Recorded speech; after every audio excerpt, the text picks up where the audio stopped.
शेती आणि शेतकरी यांच्याविषयी सकारात्मक दृष्टिकोन जगासमोर यावा या उद्देशानं बारामतीमध्ये कृषी प्रदर्शनाचं आयोजन करण्यात येणार आहे. अॅग्रिकल्चरल डेव्हलपमेंट ट्रस्टच्या कृषी विज्ञान केंद्रामार्फत भरवण्यात येणाऱ्या या प्रदर्शनासाठी अशा प्रकारे 110 एकर क्षेत्रात प्रात्यक्षिक प्रक्षेत्र तयार करण्यात आली आहेत. गेल्या 2 महिन्यांपासून याची तयारी सुरू आहे. यामध्ये सर्व पिकांची तंत्रज्ञान वापरून आणि तंत्रज्ञान न वापरलेली 2 प्रात्यक्षिकं शेतकऱ्यांना पाहता येणार आहे. नवनवं बियाणं, खतं, कीटकनाशक या संदर्भातही कंपन्यांसाठी प्रात्यक्षिकं प्रक्षेत्र उपलब्ध करून देण्यात येणार आहेत. याखेरीज अल्पभूधारक शेतकऱ्यासाठी 35 पिकांचं शाश्वत शेतीचं मॉडेलही ट्रस्टनं तयार केलं आहे. कृषी विज्ञान केंद्रामार्फत आपण संपूर्ण डेमॉन्स्ट्रेशनचे प्लॉट घेतलेले आहेत. शेतकरी हा समोर बघतो आणि विश्वास ठेवतो.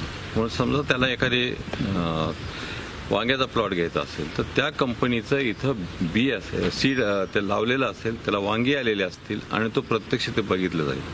किंवा औषधं कुठली मारायची, औषधाचे परिणाम काय आहेत, विडीसाईडचे काय परिणाम आहेत ते समोर दिसले जाते.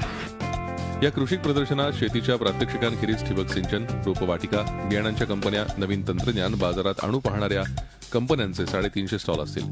तसंच शेतीसोबत जोडधंद्याची माहितीही शेतकऱ्यांना या प्रदर्शनात मिळणार आहे. येत्या 6 ते 8 नोव्हेंबर दरम्यान हे कृषी प्रदर्शन भरणार असून मुख्यमंत्री देवेंद्र फडणवीस यांच्या हस्ते याचं उद्घाटन होईल. आधुनिक तंत्रज्ञानासह विविध गोष्टींची माहिती देणारं हे कृषी प्रदर्शन शेतकऱ्यांसाठी फायदेशीर ठरेल यात शंकाच नाही. Rahul Dhawale, Zee media, Baramati. Zee 24 तास रहा एक पाऊल पुढे.